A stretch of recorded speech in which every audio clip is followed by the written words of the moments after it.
S'agissant de la fête des cultures, comme il est peut-être utile de rappeler, la fête des cultures a été initiée par le père Babessol, alors maire de Libreville, en 1997.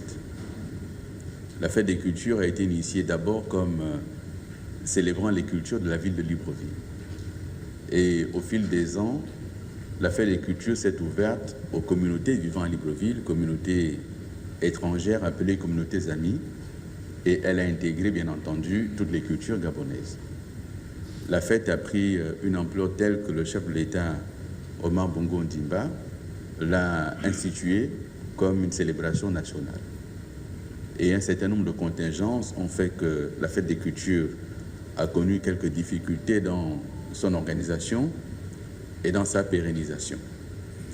Le président de la République, Ali Bongo Ondimba, soucieux de relancer la question culturelle, qui est un vrai ciment pour notre société, qui est un vrai véhicule de nos identités et qui constitue le socle premier qui nous guide, a souhaité donc que la fête des cultures soit relancée.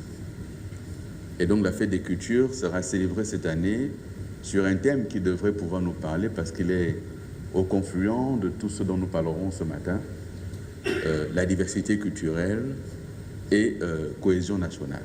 Autrement dit, la diversité culturelle vécue comme socle de la cohésion nationale, et je pense qu'aucune personnalité ici ne pourra démentir le sens de cette thématique qui a été retenue. Et puisque nous avons annoncé la thématique, il nous faut maintenant préciser les dates. La fête des cultures sera célébrée cette année du 30 juin au 2 juillet, donc pendant 3 jours. Pendant 3 jours, nous aurons en ouverture le carnaval de la ville de Libreville et des villes voisines, en ouverture de la fête des cultures.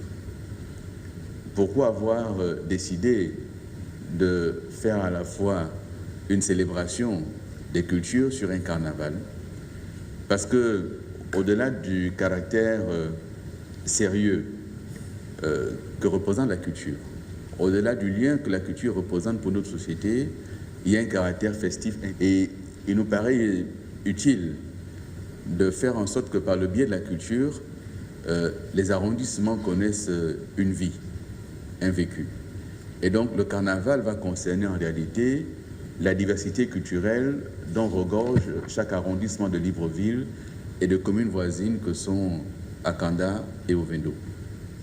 Dans l'organisation, nous rencontrerons avant la fin de la semaine les maires de Libreville, d'Ovendo et d'Akanda afin d'articuler avec eux les axes concernant le carnaval.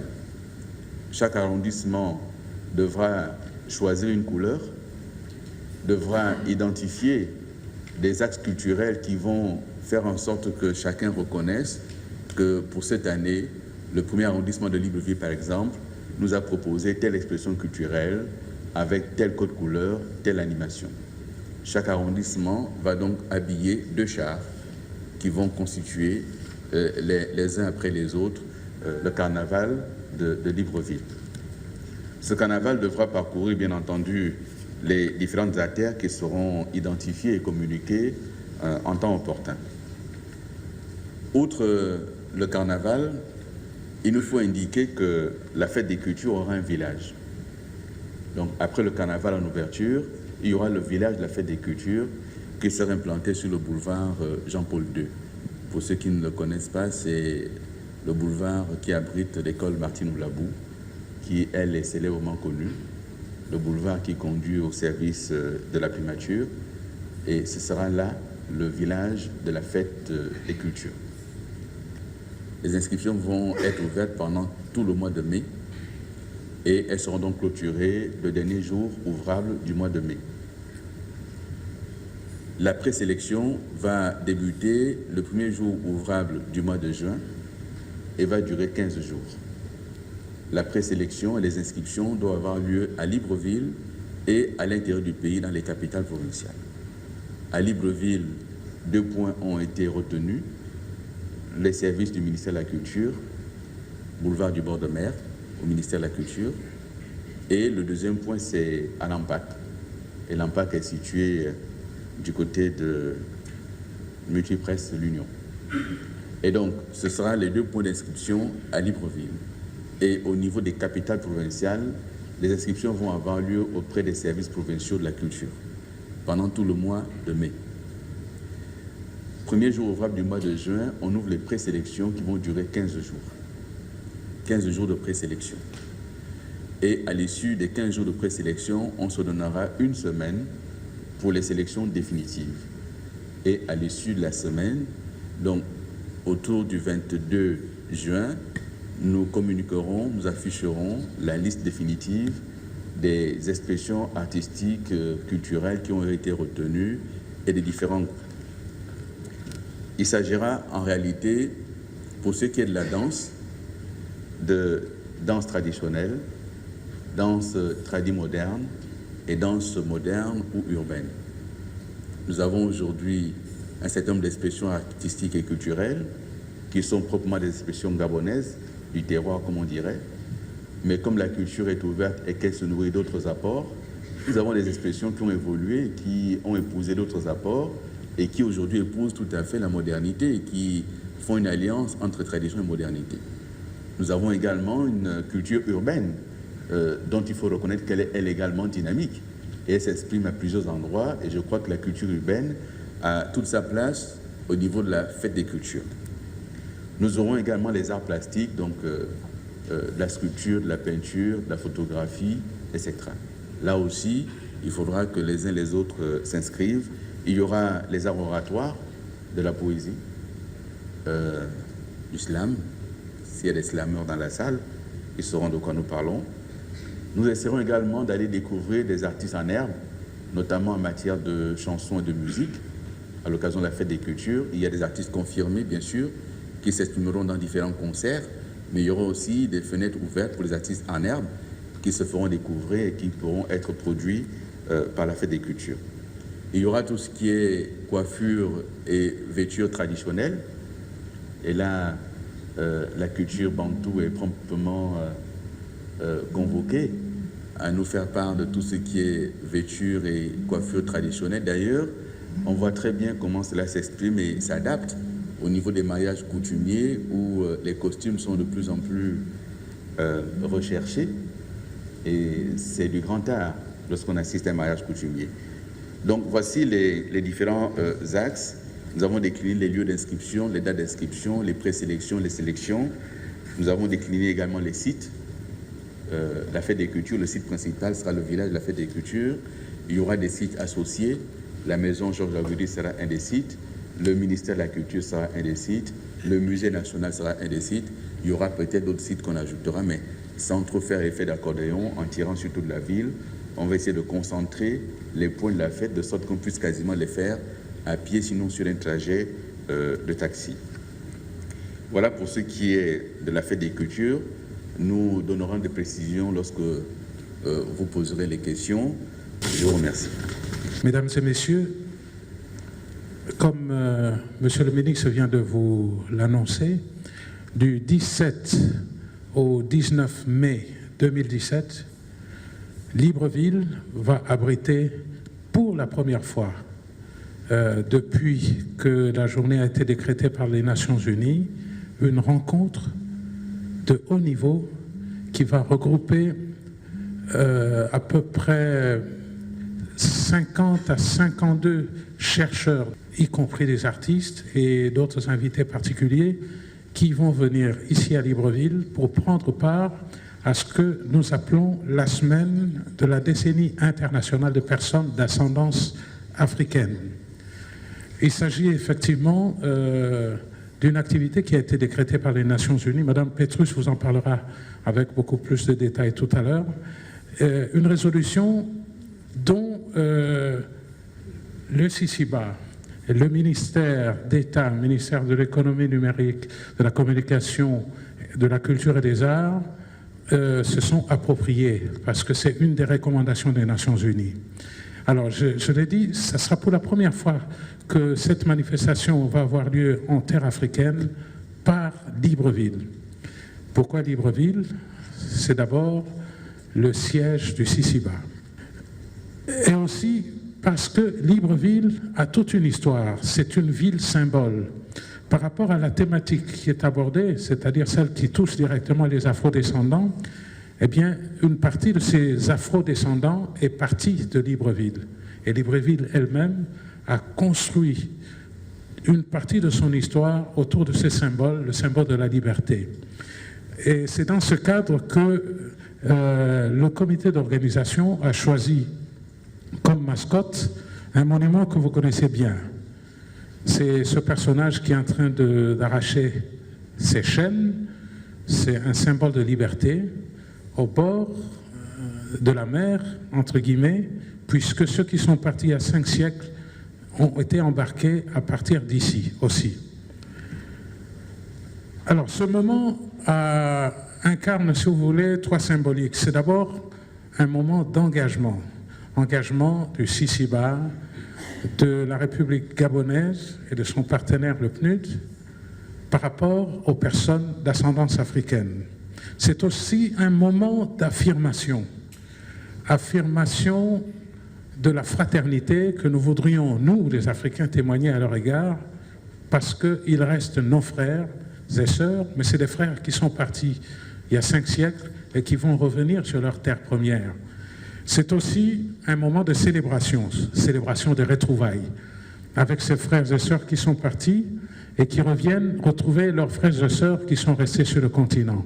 Donc c'est autour de ces 3 symboliques que nous allons organiser cette manifestation qui va être, si vous voulez, à la fois un colloque international parce que des chercheurs, professeurs, docteurs et toutes les personnes qualifiées sur cette thématique vont exposer autour d'un certain nombre de panels. Vous aurez les détails plus tard. Et en même temps, c'est un moment de rencontre avec une partie de nos frères qui étaient partis et qui sont revenus, qui vont nous amener, qui vont ramener ici à Libreville quelques instruments symboliques comme le goka, qui est le tambour de Guadeloupe, qui est chargé d'histoire.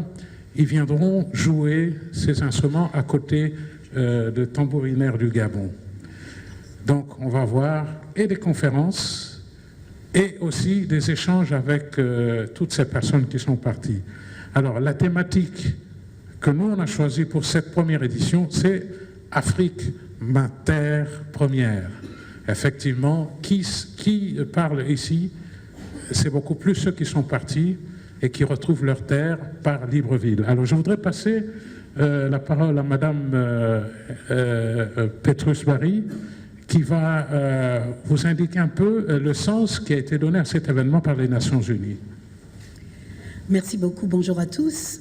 Je voudrais d'abord remercier le gouvernement du Gabon, par l'intermédiaire de Monsieur le ministre d'État et de toute son équipe, de nous avoir conviés ici pour vous parler des événements du mois de mai, mais plus particulièrement de la semaine des Afrodescendants. La raison pour laquelle il est important que cet événement se passe à Libreville et que ce soit le premier en Afrique dans le cadre de la décennie, c'est d'abord que le Gabon a décidé d'être la première terre d'accueil en Afrique de ces afro-descendants. C'est la première fois dans le cadre de la décennie qui, il est vrai, a commencé il y a 2 ans, qu'un pays décide. Il y a une décennie des afrodescendants. Il y a nos frères qui ne sont autres que nous-mêmes et nous sommes prêts à les accueillir pour qu'ils se retrouvent et pour partager avec eux. Donc je voudrais vraiment féliciter le Gabon pour cette initiative. C'est la première en terre africaine et les Nations Unies vraiment vous remercient et les afrodescendants aussi. Nous transmettrons à qui le droit. Voilà. Et donc, ce que nous allons faire pendant cette semaine, c'est que nous allons reconnaître les méfaits de la traite négrière et de ses conséquences. Nous allons aussi travailler sur les questions d'afrodescendance et de migration qui sont également valables aujourd'hui. Il ne s'agit pas seulement de la migration forcée, de notre déportation, nous sommes des déportés, mais il s'agit également de tout ce qui se passe pour les jeunes migrants aujourd'hui et de tout ce qui se passe, je vais dire, au nord, dans l'imaginaire du nord par rapport à ce qu'est l'Afrique et au devenir de l'Afrique. Il s'agit du développement de l'Afrique. Et il s'agit également dans le cadre de la fête des cultures dont parlait le ministre, et tout de suite, de voir le rôle de la culture. Nous, on nous a interdit de pratiquer notre culture pendant des siècles pour nous empêcher de communiquer. On nous a interdit particulièrement nos tambours, que nos tambours aient été fans, qu'ils aient été mandingues, qu'ils aient été de quelque culture que ce soit, on nous les a interdits. Et on a réussi à préserver, par le gros cas dont parlait le directeur général du CICIBA, cette culture qui nous a permis de résister et qui nous a aussi permis d'exister aujourd'hui. Et si je suis là pour pouvoir vous parler aujourd'hui en tant qu'afrodescendante, c'est parce que la culture que nous avons pu amener avec nous, que ce soit une culture philosophique, que ce soit une culture religieuse, que ce soit une culture artistique, c'est ce qui nous a permis de continuer à être et c'est ce qui nous a permis de pouvoir témoigner aujourd'hui. Donc cette culture, comme je le disais, nous a permis de survivre, de résister d'abord et ensuite de survivre. Voilà. Donc je voulais aussi vous donner juste une petite information, c'est peut-être une avant-première de la conférence, c'est que sur mon île, qu'on appelle la Guadeloupe, on a découvert, il y a quelques dizaines d'années, à Capesterre, qui pourrait être Capesterias, qu'il y avait des gens de culture bantou. Capesterre est une ville, je dirais, dont une partie de ma famille est originaire, qui est un mélange d'Indiens, parce qu'à la fin de l'esclavage, on a fait venir les Indiens d'Inde pour remplacer les esclaves. Donc il y a énormément d'Indiens, environ 50% d'Indiens à Capesterre. Et le reste de la population, qui est une population africaine, cette population s'est mélangée, sont d'origine bantou. Et d'où le nom de Capesterre, Capesterias. Voilà, je voulais juste partager ça avec vous. Et on vous attend entre le 17 et le 19 mai. Merci. Merci, Monsieur le ministre d'État. Moi, je dirais que cette semaine du 15 mai va être une semaine qui commence le 15 mai, va être une semaine très riche. Je dirais, déjà, vous avez entendu la richesse de la contribution de la célébration de cette semaine, de la décennie des personnes d'ascendance africaine.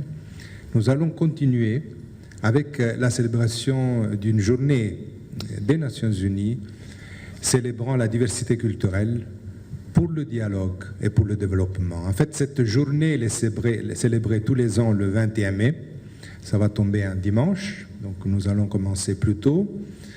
Et elle existe depuis 2003 dans l'idée, je dirais, de mettre en valeur particulièrement le rôle de la diversité culturelle, d'une part pour faciliter le vivre ensemble social et national, et également la contribution de cette culture à mieux vivre, c'est-à-dire un développement qui tient mieux en compte, je dirais, les valeurs, les identités et les apports, les connaissances des différentes cultures.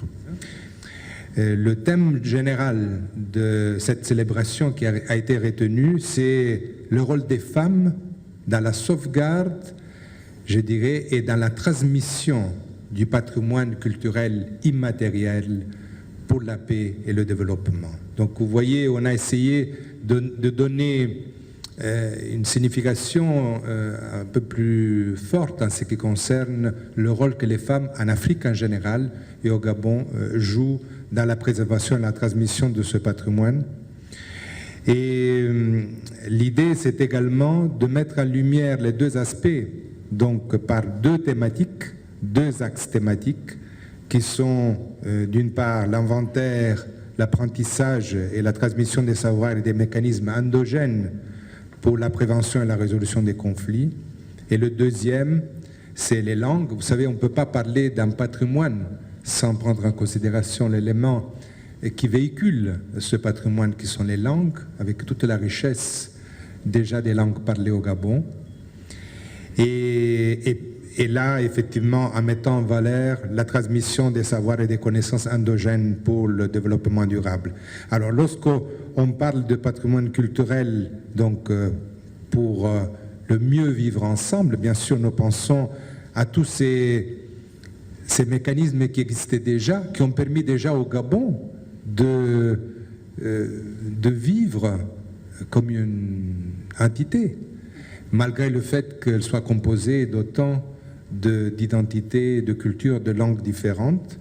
Et donc comment ces mécanismes, ces savoir-faire, ces connaissances, ces rituels peuvent également être transmis dans des contextes comme la famille, l'école, la société. Et puis, l'autre aspect, qui est celui du développement, donc comment permettre une réappropriation parfois de ces savoirs et des savoir-faire relatifs, par exemple, à la médecine traditionnelle, à la biodiversité pour la sécurité alimentaire, la résilience au changement climatique et aux catastrophes naturelles, l'ethnobotanique, enfin, tout ce que vous avez peut-être appris aussi de vos grands-mères et que, je dirais, l'école telle qu'elle a été construite, je dirais sur un modèle occidental, a parfois régné, n'a pas donné toute l'importance que ce patrimoine et ces connaissances ont. Et c'est très important aujourd'hui, je pense, de le valoriser et permettre aussi à ces identités multiples dans lesquelles nous sommes tous, et les Gabonais, je dirais en particulier, se réunifier dans une vision unique, hein, en tant qu'être humain qui regarde vraiment vers l'avenir. Donc, dans les résultats que nous voulons obtenir de cette célébration, il y a par exemple le fait de lancer des inventaires de ces savoirs et de ces connaissances qui vont contribuer en fait à pouvoir répertorier ce patrimoine culturel immatériel. Il y a une convention de l'UNESCO de 2003 qui permet effectivement de les identifier, de les valoriser et de les faire connaître à travers le monde. Donc, il ne s'agit pas de la Convention du patrimoine mondial qui porte essentiellement sur les sites culturels et naturels, mais là, il s'agit surtout de mettre en valeur tout ce qui est ce patrimoine fait de musique, de danse, de rituels, de connaissances qui sont transmises dans la famille, dans le quartier, dans la société. Donc, il s'agit effectivement d'avoir à la fin de cette célébration sur 3 jours, déjà le début et l'annonce, on va dire, le lancement de cet inventaire, et identifier également les personnes ressources qui le détiennent. Donc, d'une part, les éléments, mais également montrer que ce patrimoine est un patrimoine encore vivant.